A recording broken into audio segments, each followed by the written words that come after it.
Bonjour à tous les méditateurs curieux pour cette nouvelle vidéo sur les émotions. Alors les émotions, on les vit tous les jours, mais comment les comprendre? Aujourd'hui, on va explorer ce sujet fascinant et surtout les différentes manières de concevoir nos émotions en comparant deux approches différentes et en même temps complémentaires, la psychologie occidentale et la médecine traditionnelle chinoise. Donc, nous allons essayer de cerner cette complexité émotionnelle. La psychologie occidentale reconnaît la singularité de nos émotions et en fonction des besoins, elle peut les classer en fonction des modes de fonctionnement comportemental afin de proposer une approche thérapeutique adaptée, ce qui est crucial. Par exemple, lors de l'évaluation de la santé mentale par les psychiatres, ils utilisent la classification DSM, diagnostic des pathologies mentales, afin de réaliser un diagnostic et savoir si le patient est atteint ou non d'une pathologie.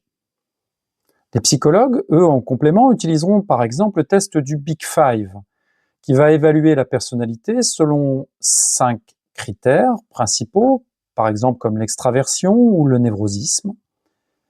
Cette approche est plus nuancée et ne se contente pas d'une réponse binaire, oui ou non, mais se positionne sur un spectre. Par exemple, c'est pas « je suis nerveux » ou « je ne suis pas nerveux », mais la réponse du Big Five est plutôt « je suis plus ou moins nerveux ». La psychologie est donc le reflet de plusieurs nuances combinées. On peut donc catégoriser les gens pour plus de commodité, de rapidité de diagnostic médical, ou décrire un paysage émotionnel plus nuancé. D'un autre côté, la médecine traditionnelle chinoise associe les émotions aux éléments, le bois, le feu, la terre, le métal et l'eau, ainsi que leurs caractéristiques et aux organes qui y sont associés. Son approche est plus systémique, comme nous avons vu dans les vidéos précédentes, et c'est le rapport dynamique entre les réponses émotionnelles et leur évolution lors de l'entretien clinique qui va être étudié. Cependant, attention aux clichés. Une vision simpliste selon laquelle, par exemple, la colère serait liée au foie peut être trompeuse.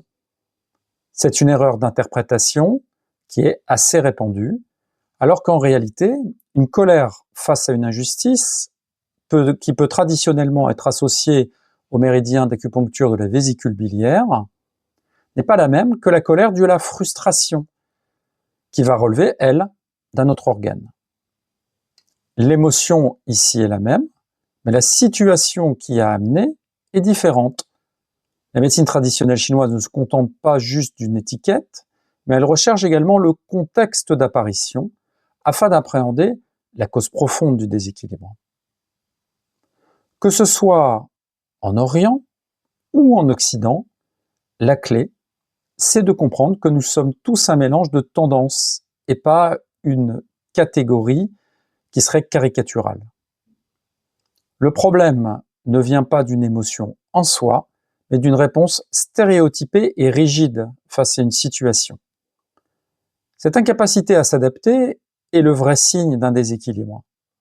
Je suis bloqué dans une réaction de défense qui n'a pas été réactualisée et je l'utilise en permanence, quelle que soit la situation. La désadaptation, par manque de mise en mouvement, est souvent la source de somatisation physique dans un deuxième temps. Le corps commence à manifester ce que l'esprit ne parvient pas à résoudre, signalant ainsi un conflit interne.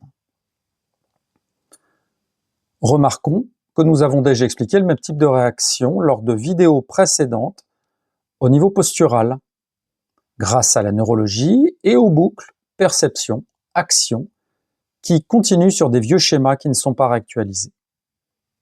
En fin de compte, les deux approches psychologiques occidentales et orientales ont des points communs, même si elles paraissent différentes de premier abord.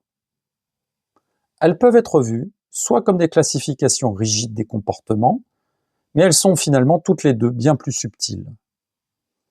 L'important est de comprendre que l'harmonie naît de la flexibilité émotionnelle face aux événements. Cela nous demande des ressources, mais le traitement dynamique réactif de l'information, qu'il soit physique ou émotionnel, est bien plus important que la nature de l'information en elle-même. C'est d'ailleurs un des principes de la médiation sinokinétique que de travailler au niveau de cette perception et du traitement de l'information.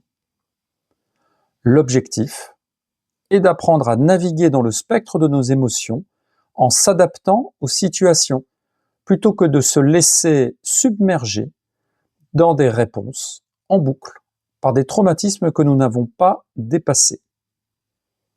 Répondre différemment aux situations, par exemple que ce que nos conditionnements nous ont appris, c'est aussi surprendre le cerveau dans ses habitudes et lui permettre d'expérimenter de nouvelles opportunités. Ainsi, il pourra renforcer ces nouveaux schémas. En modifiant mon comportement par un changement de perception, je vais donc ainsi changer mon action sur le monde. Merci de m'avoir écouté. J'espère que cela vous aura éclairé sur un mode de fonctionnement des émotions.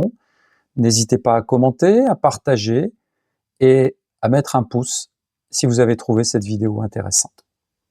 À bientôt dans une nouvelle vidéo.